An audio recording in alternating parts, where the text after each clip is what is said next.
السلام علیکم ورحمۃ اللہ وبرکاتہ۔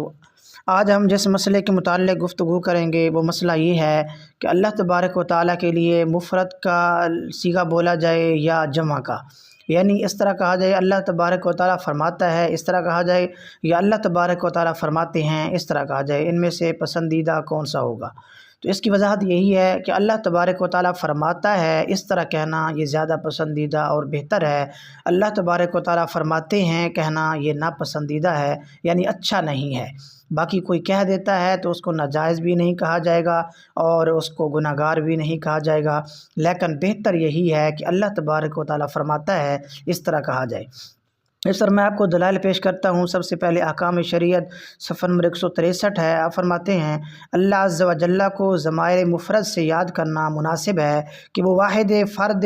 وتر ہے اور تعظیماً جمع میں بھی حرج نہیں۔ اور اسی طرح فیضان فتاوی فیضان امام محمد صفحہ نمبر 89 ہے۔ آپ فرماتے ہیں کہ اللہ تبارک و تعالیٰ کو، اللہ عز و جل کو واحد کے صیغہ سے ہی یاد کرنا چاہیے اور یہی بہتر ہے، لیکن اگر کوئی تعظیماً جمع کا صیغہ استعمال کرے تو حرج نہیں۔ اب یہ میں نے آپ کو دو حوالے پیش کر دیے۔ اب کچھ لوگ یہ کہتے ہیں، یا کچھ کلام کرنے والے، بات کرنے والے، گفتگو کرنے والے یہ کہتے ہیں کہ جب اللہ تبارک و تعالیٰ نے اپنے کلام میں جمع کا صیغہ استعمال فرمایا تو پھر یہ مفرد کا صیغہ استعمال کرنا بہتر کیسے ہو گیا؟ تو جمع کا صیغہ بولنا یہ زیادہ بہتر ہونا چاہیے، کیونکہ اللہ تبارک و تعالیٰ نے اپنے کلام میں جمع کا صیغہ استعمال فرمایا ہے۔ تو اس کی وضاحت کے بارے میں آپ کے سامنے پیش کرتا ہوں۔ یہ تفہیم المسائل ہے، اس کی جلد نمبر 2 ہے اور صفحہ نمبر اس کا 12-13 ہے۔ اس میں مفتی منیب الرحمن آپ فرماتے ہیں اس جیسے سوال کے جواب میں کہ قرآن مجید میں ہمیں یہ دونوں باتیں ملتی ہیں کہ قرآن مجید کا عمومی جو اسلوب ہے وہ اللہ تبارک و تعالیٰ کی ذات جلالت کے لیے واحد کے صیغہ کا استعمال ہے، مثلا اللہ لا الہ الا هو واللہ الذی لا الہ الا هو وغیرہ، لیکن بعض مقامات پر جمع کے صیغے کا استعمال بھی ہے، مثلا انا نحن نزلنا الذکر وانا لہ لحافظون۔ اب اس میں آپ نے فرمایا کہ ان دونوں طرح سے ہی گویا کہ ثابت ہے، کلام مجید میں دونوں طرح سے ہی اس چیز کا ثبوت ملتا ہے۔ لیکن آگے امام فخر الدین رازی رحمۃ اللہ علیہ کا قول نقل کرتے ہوئے فرماتے ہیں کہ امام رازی رحمۃ اللہ علیہ آپ نے فرمایا کہ ہر چند کے یہ جمع کا صیغہ ہے، لیکن بادشاہوں کا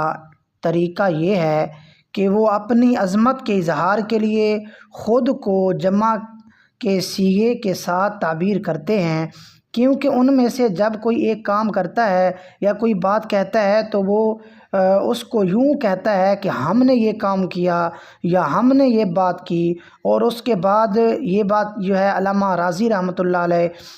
امام فخر الدین رازی رحمۃ اللہ علیہ کی علامہ مفتی منیب الرحمن نے نقل فرمائی ہے۔ اور اس کے بعد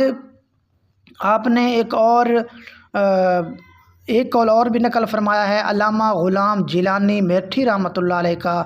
کہ انہوں نے بشیر القاری شرح صحیح بخاری میں صفحہ نمبر 241 پر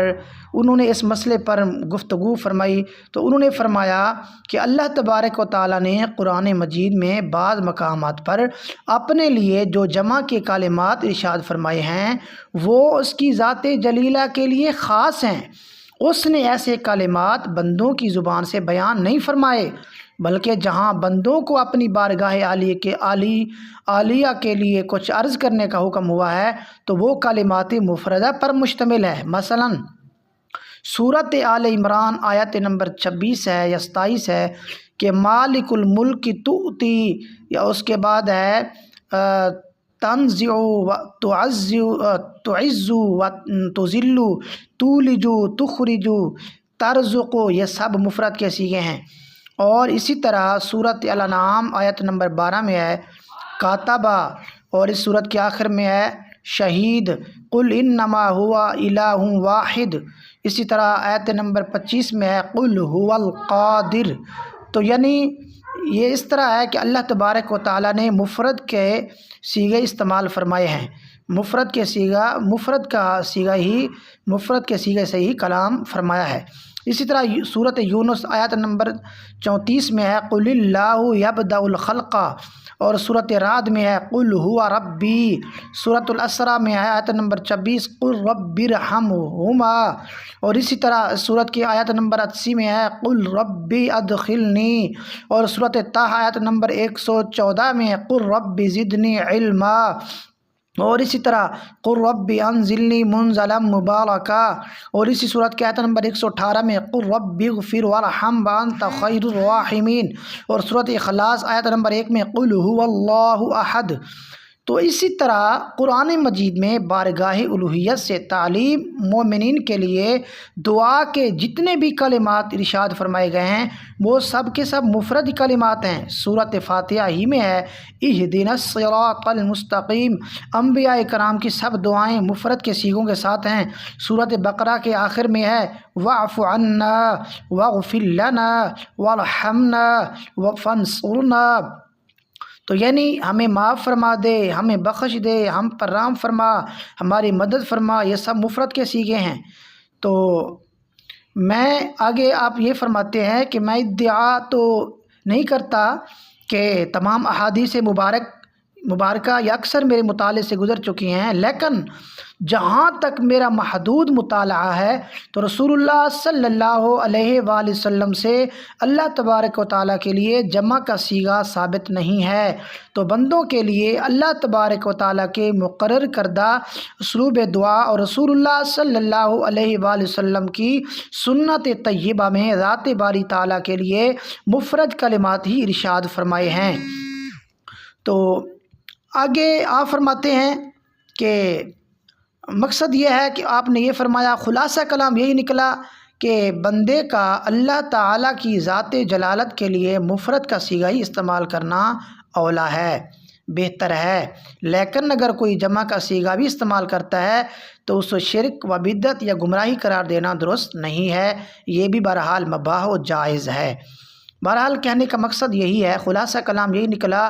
کہ بہتر یہی ہے کہ اللہ تبارک و تعالیٰ کے لیے مفرد کا صیغہ استعمال کیا جائے، اور اس پر قرآن کریم سے ہی دلائل آپ کے سامنے پیش کر دیے ہیں۔ اب میں مزید آپ کو ایک دو اور کتابوں کا حوالہ بھی پیش کر دیتا ہوں کہ جن میں یہ لکھا ہے کہ اللہ تبارک و تعالیٰ کے لیے مفرد کا صیغہ ہی استعمال کیا جائے۔ ان میں سے ایک ہے فتاوی کنز الایمان، اس کے صفحہ نمبر 83 پر ہے، اور اسی طرح فتاوی شارح بخاری جلد نمبر 1 صفحہ نمبر 134 پر ہے، اسی طرح فتاوی مسائل شرعیہ جلد نمبر 1 صفحہ نمبر 87 پر ہے۔ یعنی ان کتابوں میں بھی یہی بات ملتی ہے کہ اللہ تبارک و تعالیٰ کے لیے مفرد کا صیغہ استعمال کیا جائے، یعنی اللہ تبارک و تعالیٰ فرماتا ہے اس طرح ہی کہا جائے، یہی بہتر ہے۔ اللہ تبارک و تعالیٰ فرماتے ہیں، اس طرح کہنا اچھا نہیں ہے۔ بہرحال کوئی کہہ دیتا ہے تو اس کو بھی ناجائز نہیں کہا جائے گا۔ یہ مسئلہ ہم نے گویا کہ مکمل واضح کر دیا کہ کوئی یہ نہ سمجھ لے کہ اگر اللہ تبارک و تعالیٰ فرماتے ہیں کوئی کہتا ہے تو وہ گناہ گار ہوتا ہے، ایسی بات نہیں۔ بہرحال اچھا یہی ہے، جو لوگ یہ کہتے ہیں اچھا یہ ہے کہ اللہ تعالیٰ فرماتے ہیں اس طرح کہا جائے، تو یہ ان کی بات درست نہیں ہوگی، کیونکہ علامہ غلام جیلانی مرٹھی رحمۃ اللہ علیہ کا قول بھی آپ کے سامنے پیش ہو گیا، اور امام فخر الدین رازی رحمۃ اللہ علیہ ان کی تفسیر ان کی بات بھی آپ کے سامنے پیش ہو گئی۔ تو بہرحال اچھا یہی ہے کہ کہا جائے اللہ تبارک و تعالیٰ فرماتا ہے۔ اللہ تبارک و تعالیٰ ہمیں صحیح طریقے سے سمجھنے کی اور اس پر عمل کرنے کی توفیق عطا فرمائے۔ اللہ تبارک و تعالیٰ ہماری اس کاوش کو اپنی بارگاہ میں مقبول و منظور فرماتے ہوئے ہمارے لیے نجات کا ذریعہ بنائے۔ واللہ اعلم بالصواب۔